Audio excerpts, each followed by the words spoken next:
My only question is why? Why? Outside of a massive... First fight wasn't necessarily a competitive fight, and if they do it again, I think it's going to be less competitive. This is going to go very well for one, Saul. Canelo's going to definitely ego kick in and want to do a rematch.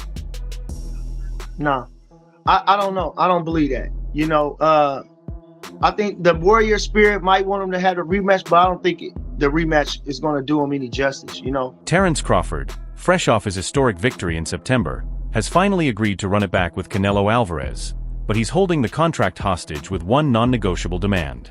He has made it clear that the B-side days are over, and Crawford is done being the challenger. He is now the king, and if Canelo wants a shot at redemption, he's going to have to pay a record-breaking price for it. This isn't just a negotiation, it's a power move, and Crawford is ready to bankrupt Canelo's ego before the first bell even rings.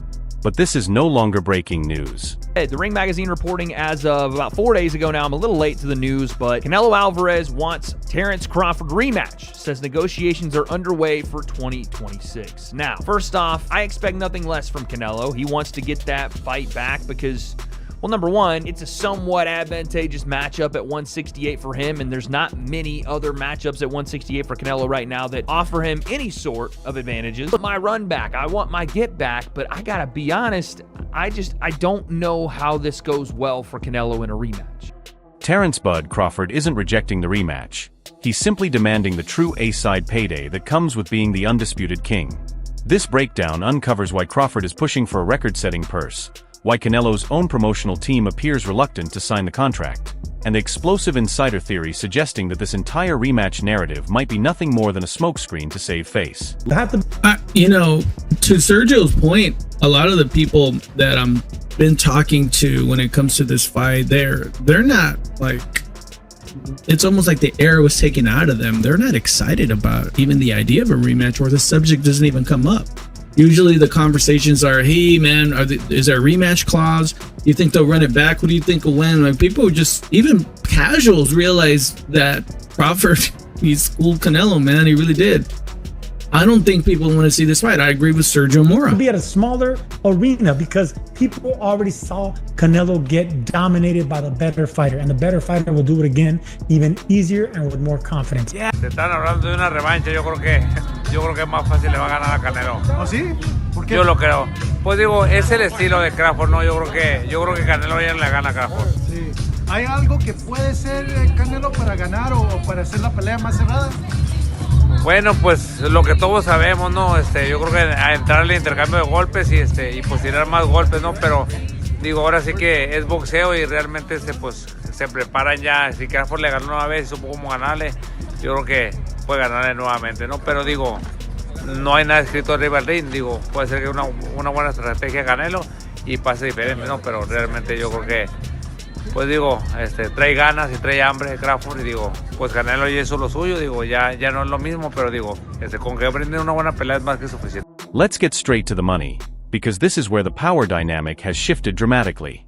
In their first bout back in September 2025, Canelo Alvarez reportedly walked away with a guaranteed purse north of $100 million, while Crawford, despite being the pound-for-pound number one, accepted the B-side check, roughly half of that amount, just to seize the chance to prove his greatness.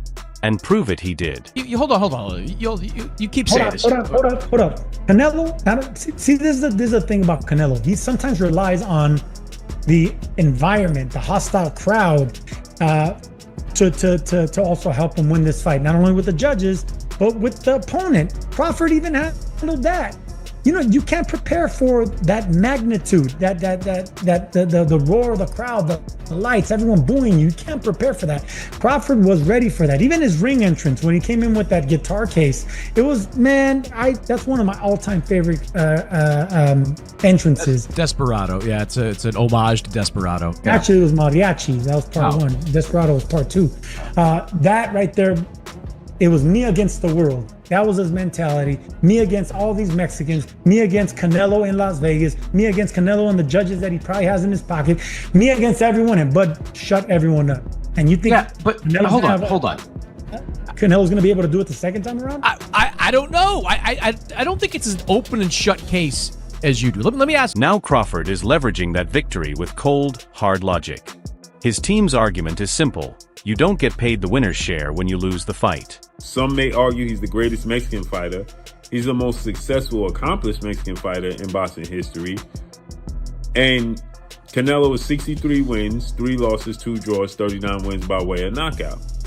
Terence Crawford essentially jumped up 2 weight classes, 3 weight classes, technically 2, and beat Canelo Alvarez. And Canelo, after the fight, said he had no answers. But Canelo was the undisputed champion, so he had a rematch clause. And as I told you guys in the video I did, Terence Crawford is contractually obligated to the rematch. So Bernie the Boxer, he reveals that Terence Crawford is demanding that he gets the lion's share. Now, it was reported the gate did over $45 million, close to $46 million. Gate. It also sold 65,000 people in the arena at Allegiant Stadium in Las Vegas. And so, with that said, Terence Crawford was dominant in that night. Canelo got 150 million reportedly, and Terence Crawford got 50 to 70 million, right? And so now Terence Crawford wants the roles to be reversed, as he should. Now, keep in mind, Canelo signed a multi-fight deal with His Excellency Turki Al-Sheikh, okay? That's guaranteeing him a specific amount of purse. So Terence Crawford is saying, listen, I came out on top, as he did. I'm the victor, as he was, right? It was very successful, not only just because of Canelo Alvarez, but because of me as well, as he's right. And so I demand and I deserve to get paid heavily. So you cannot sit there and tell me that there is a more marketable fight out there for both these guys than running it back once again. Your plan to have him drop down to 160 and fight Erislandy Lara is stupid. Canelo Alvarez is not going to move up to fight David Benavidez now at 175. There's nowhere to go. Like, Crawford could still try to conquer 160, but who is putting up real money for that? Canelo has already cleaned out the 168-pound division besides Terence Crawford. Where else is he going to go? I just think the more time passes, the more we get away from the outcome of this fight, that's when people are going to start to realize that doing it one more time is in the best interest of both these guys. And for boxing, by the way, because that's another big event that you could put on the calendar. You're pretty stupid for a smart guy, especially when it comes to Crawford is now the undisputed super middleweight champion. He holds the belts, the bragging rights, and all the leverage. He is demanding that the roles be completely reversed. If Canelo wants a rematch, he must accept the B-side pay while Crawford claims the $100 million lion's share. It's an ultimatum that strikes Canelo right where it hurts most, his ego. His Excellency Turki Al-Sheikh understands that Terence Crawford's value is extremely high. And he'll be 39 this September, right? So, again, he deserves to get compensated. Now, the question is going to be, is this rematch going to sell enough? Well, His Excellency Turki Al-Sheikh truly don't really care about, the purses, right? He just wants great fights. But is it going to garner the money to pay out those purses? Right? That's where the question lies. But Terence Crawford deserves it. And he's demanding that he gets $100 million. As he should. As he should. He has more to lose than Canelo Alvarez. And he can get a legacy fight at middleweight to now, I don't want to say pad his stats, but to pad his stats. If he competes at middleweight, right, and becomes undisputed at middleweight, that'll make him a 4-division undisputed champion and a 6-division champion overall. right? He has more to gain than Canelo Alvarez, right? And he has more to lose. But there is a reason Canelo's team is hesitating, and it goes deeper than just the bank account. Leading up to the first fight, the narrative was that Canelo was too big and too strong for a welterweight moving up, but that myth was shattered round by round. Eddie Hearn, one of the biggest power brokers in the sport, has been unusually candid about the prospects of a second fight, hinting that a rematch could be a bad idea and calling Crawford a stylistic nightmare for the Mexican legend. And you're going to get beat by, I was going to say young, sharp guys. Yeah. Terence is 38, isn't he? I mean, it's unbelievable. Yeah, 38. It's crazy. You know, I heard Shakur saying last night that he says he thinks he should and will retire from the sport. But I don't know who else is out there for Crawford. I mean, he's only going to want to fight for 20, 30, 40 million. But who is there to fight for that kind of money? I'm not sure, you know. The rematch, you think the rematch would be of interest? I don't think Canelo will want a rematch. Yeah. I think there's a rematch clause, I don't know. There's not. Yeah. So, you know, it's very unusual for Canelo to go into a fight without a rematch clause. Yeah. But for me, I just can't see Canelo going, yes, I want to run that back. You know, the reality is that the first fight wasn't a lucky punch or a close split decision. It was a comprehensive dismantling. Crawford exposed Canelo's inability to deal with elite lateral movement and switch hitting precision. Canelo didn't just lose, he looked lost. Now his promoters are trapped in a nightmare scenario. Hey yo, peace to the family. I just got through looking at a video that Bernie the Boxer shot. Shout out to my main man Bernie over there in Omaha, man. Bernie the Boxer. Shout out to him, man. Bernie, pretty much, as you guys know, Saul Canelo Alvarez is being reported that Saul Canelo Alvarez wants to fight the rematch with Terence Crawford, Terence Bud Crawford, currently the undisputed super middleweight champion of the world. So now, according to Bernie, now this is what Bernie said that Bud told him, according to Crawford. Bernie said that in order for, if Canelo want that rematch, he got to get paid $100 million. Meaning, Bud got to get paid $100 million. Now, and guess what? I told him the same. It's amazing that Bernie said that, because I told Bud that prior to Bernie coming out saying it publicly. I'm like, look, according to what y'all said, what we heard, Canelo got paid $100 million or something of that sort to fight Crawford. Crawford reported that he only made $10 million. But I'm telling you, he made more than that. You know, he made way more than that. You know what I mean? It's being reported also that Crawford made $50 million to fight Canelo Alvarez. And I'm saying, okay, look, and he was the B-side. Now that Crawford is the undisputed super middleweight champion of the world, if Canelo want to run it back, guess what? Crawford got to get the $100 million. Now, again, it's up to Turkey. Whatever Bud can negotiate, that's fine. But guess what? And I know Canelo's the bigger draw. That ain't the point. The point is you lost. He lost to the small guy, the guy that moved up from welterweight, beat you. You know, he showed that he was levels above you, Canelo. So now guess what? He needs to get levels above you paid. That's just the reality of the situation. He made 50 his last fight. You know what I mean? I know he said he made 10, but it is what it is. They say he made, you know, from what I've learned, he made 50. And Canelo made 100. And then now, guess what? They need to flip it. If Canelo want to make 100, fine. No problem with that. But guess what? You got to pay Crawford 100. The $100 million man. Let him see what it feel like to get paid $100 million. It's as simple as that. If Canelo want that fight again with Crawford, if Turk Al-Sheikh tell him, look, you know, Canelo, we only have 150 million for this fight.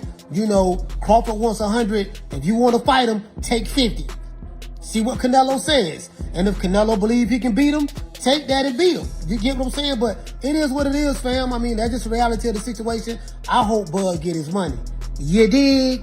Catch you guys on the next one. Leave your comments below. You know, they have a rematch clause they can activate, but they know that stylistically, nothing changes in 6 months. If they pay Crawford $100 million, they are essentially paying for their golden boy to get embarrassed again, potentially ending his career as a top-level attraction permanently. They are caught between a rock and a hard place. Look weak by ducking the rematch, or look foolish by paying a fortune to lose it. And he did it so cleanly on Mexican Independence Weekend that it's just like Canelo's gonna definitely ego kicking and want to do a rematch? No, I don't know. I don't believe that. You know, I think the warrior spirit might want him to have a rematch, but I don't think the rematch is going to do him any justice. You know, I don't see no cause for no rematch the way Bud handled him, because Bud handled him in every which way. You know, he never got buzzed.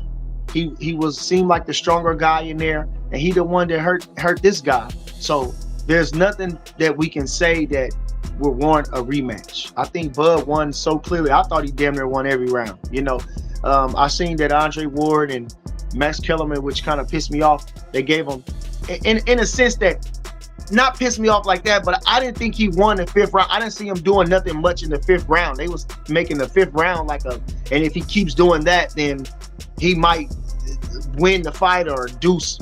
I didn't see him doing nothing much in the 5th round. You know, I didn't see that. So I don't think that there's no warrant for a rematch. Crawford handled him easy, pretty much, and easy. He made it look easy. And I'm not going to lie, you know, Crawford going to say the gracious things on the camera, or Crawford's going to say gracious things on the camera.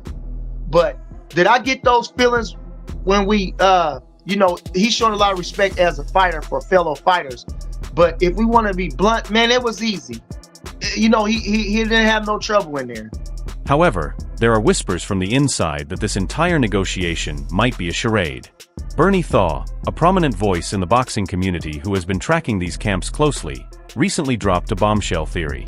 He suggests that the rematch rumors are largely fake news driven by internet clickbait, and that Canelo has no actual intention of stepping back in the ring with Bud. According to this theory, the noise is just there to keep Canelo's name in the headlines, while his team quietly looks for an easier exit route. But never seen it. You never seen it, because usually he probably scorned you. He probably have disdain for you for running. You know, like, this guy, he don't want to fight. But with Crawford, he was just like, where am I going with this guy? Where am I going with this guy? You know, I don't. Everything I'm trying to do, he's taking it away from me. The pull counter he did, the looping shot that I showed, like he doubled the left hand up, then he turned it to a loop. He missed the first one. I think Canelo got out the way or blocked it, but he kept the punch going and turned it into a loop and caught him with a great shot. And the angle and the torque that he had on the shot spent his head.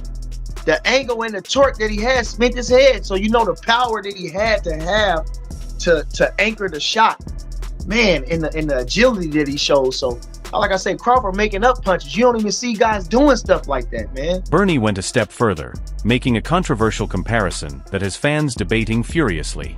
He claimed that Crawford's victory over Canelo was actually more impressive than Floyd Mayweather's famous masterclass against him in 2013. Do you think Canelo would want that rematch? I mean, if anything else, Canelo, when he loses, he always wants to run it back, man. You don't think he would run it back? No. Well, I don't think that like it's not because of his heart, because it's because of his guts. Like, he want to do it, but there's no way he can win that fight. He cannot beat Crawford. He can't beat him. And he was trying. I was watching that fight. When Crawford was punching, he was punching when Crawford was punching. He was throwing to the body when Crawford was going to the head. You know, he was trying everything he could, but then he didn't have no answer. And he said that, I just didn't have no answer for him. So there's nothing going to change about Crawford, you know, unless, you know, something dramatic happened where he heard something and it was something like that. But as far as a Crawford as full, who gonna beat him? Nobody can beat him. The logic is that Mayweather beat a green, inexperienced 23-year-old Canelo, whereas Crawford dismantled a prime, experienced, and physically mature Canelo Alvarez. If this analysis holds water, it explains why the rematch talks feel so hollow. Canelo knows he ran into a master who beat him worse than Floyd ever did, and no amount of money is worth experiencing that level of helplessness again. And, you know, guys will always be like, you know, I stay in the gym, I'm not rusty, blah, blah, blah, whatever. And then fight night comes and they rusty as hell. Like, how is it that Crawford is able to fight one time a year, have a big fight, not even like tune-up type of guys, and it's just like, yo, it's like this dude he's never rusty. Like, how is he able to kind of do that? Because Crawford is always in boxing mode. You know, he's always playing something. He's being active. So he's not just sitting around rusting away. You know, he's always shadow boxing, or he's always wrestling with somebody, or he's always playing basketball. So he's keeping his you know what I'm saying? If you playing basketball, you keeping all your, you know what I'm saying, your alertness up there. You know, you running up and down the court, you bumping, you know what I'm saying, you using your physical strength in there, muscling your way to the rim. You know, like I say, stay shadow boxing, and you know, that's just it. Crawford stay doing. One of the few arguments Canelo's loyalists cling to is the hope that Crawford, who fights infrequently, might show up old or rusty in a rematch. But that hope is fading fast. Reports reveal that the secret to Crawford's longevity is a lifestyle almost completely opposite to that of a typical modern boxing superstar. He doesn't balloon in weight, nor does he indulge in a party lifestyle. His camp indicates that he stays in boxing mode year-round, constantly training through basketball, wrestling, and shadowboxing, even when he has no fight scheduled. He has mastered his style. Now, typically, Latinos, they got their own style versus melanated black people. Having like more rhythm, more flashiness and panache to their stuff, more swag. Yeah. We just fight different than other ethnicities. If you want to throw Amir Khan in there, his ethnicity, he was in and out. Yeah, that's the European kind of style. Textbook, you know, but that was his style. Canelo got his style and he mastered it. Terence Crawford cannot take nothing away from him. He's like freakishly good, you know, he go both sides, southpaw, orthodox, you know, and I feel like he adapt well. This constant state of readiness keeps Crawford's reflexes sharp and his mental processing speed elite. In contrast, Canelo has been in grueling wars for nearly 2 decades, and the wear and tear on his body is undeniable. While Crawford is preserving his engine, Canelo is watching his odometer roll into the danger zone. The notion that waiting a few months for negotiations will help Canelo and hurt Crawford is a myth. If anything, the gap between them is only widening as Crawford settles into the weight class and Canelo's physical decline accelerates. Did you watch the Terence Crawford-Canelo Alvarez fight? Yeah, I did. Woo, talk about slick. Oh my goodness. Who's ever done that? Who's ever jumped up 2 weight classes like that? It's crazy. Scary. He's so clever, and it got to the point where he got so comfortable, he's like pit-patting him, and then like, what? And you're watching, like, this is amazing. Like, that's history, obviously. You shouldn't be able to do that. You shouldn't be able to fight at that weight for the first time ever. Against one of the greatest greatest of all time. And do what you did. You're beyond an outlier. You're an anomaly. This shift in public opinion is dangerous for the promotion. This shift in public opinion is dangerous for the promotion. If fans believe the outcome is a foregone conclusion, it becomes incredibly difficult to sell the fight, let alone generate the revenue needed to meet Crawford's $100 million demand. Many fans are already arguing that Canelo should retire rather than risk another beatdown. When the paying public views a mega fight as a mismatch, the financial model collapses. Crawford knows this, which is exactly why he secured his payday up front. He understands that the hype machine can't save Canelo this time. Even legends of the sport are warning Crawford to stay away from a second fight. Roy Jones Jr., a man who knows a thing or two about legacy, has reportedly urged Crawford to ignore the rematch entirely. His perspective is fascinating. Beating Canelo once proves you're the best. Beating him twice only proves he's washed up. There is a sense that Crawford has bigger goals if he wants to cement his status as the greatest of all time, perhaps chasing a title in a 4th weight class. Devin Haney and other contemporaries have echoed this, suggesting the $100 million payday is the only reason to take the risk. For Canelo, however, the trap is even deadlier.